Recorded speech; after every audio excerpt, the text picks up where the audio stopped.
being implemented. In 2020, we introduced 3 pieces of legislation in Parliament aimed at closing the gaps that allow perpetrators of gender-based violence to evade justice. Our courts have also taken a tough stance against perpetrators of gender-based violence and femicide. This year alone, they have handed down numerous life sentences for crimes committed against women and children. The number of shelters and care centers for survivors are being increased. The capacity of our police to deal with crimes of gender-based violence are further developed, and sexual offences courts have been established across the country. We are introducing a system that enables the identity of arrested individuals to be verified using their fingerprints. It is then that they're checked against the Department of Home Affairs records. As part of our efforts to ensure women do not stay in toxic relationships because they are financially dependent on men, we have prioritized the creation of economic opportunities for women in all government programs.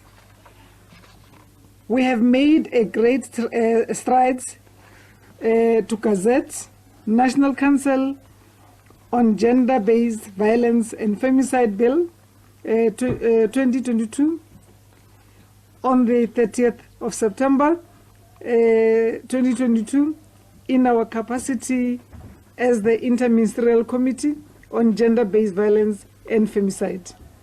This was a major step towards driving multi-sectoral, coherent strategy and policy programming framework to ensure a coordinated national response to the crisis of gender-based violence and femicide by the government of South Africa and the country as a whole. Once established, the National Council will be the custodian of the National Strategic Plan and Gender-Based Violence and Femicide, which will be responsible for driving its implementation. Currently, implementation of the NSP is being driven by the end to end the Gender-Based Violence and Femicide Collective, a voluntarism-based collective of government, civil society, development partners, businesses, individuals who have banded together under the pillars of National Strategic Plan on Gender-Based Violence and Femicide to respond to a stubborn and pandemic that continues to impact on the lives of women and girls daily. Government worked on drafting this bill in consultation with multiple stakeholders in line with the development of public policy and subordinate legislation guidelines. Various government departments have played critical role in dealing with issues of gender-based violence and femicide.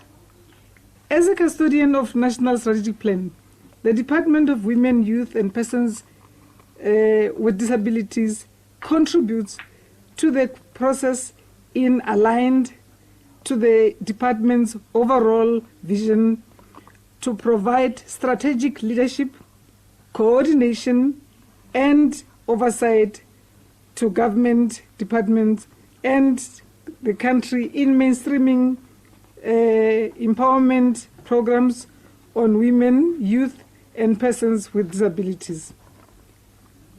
Part of this mandate locates to the department at the helm of steering the coordination and institutionalization of the NSP across government and society at large.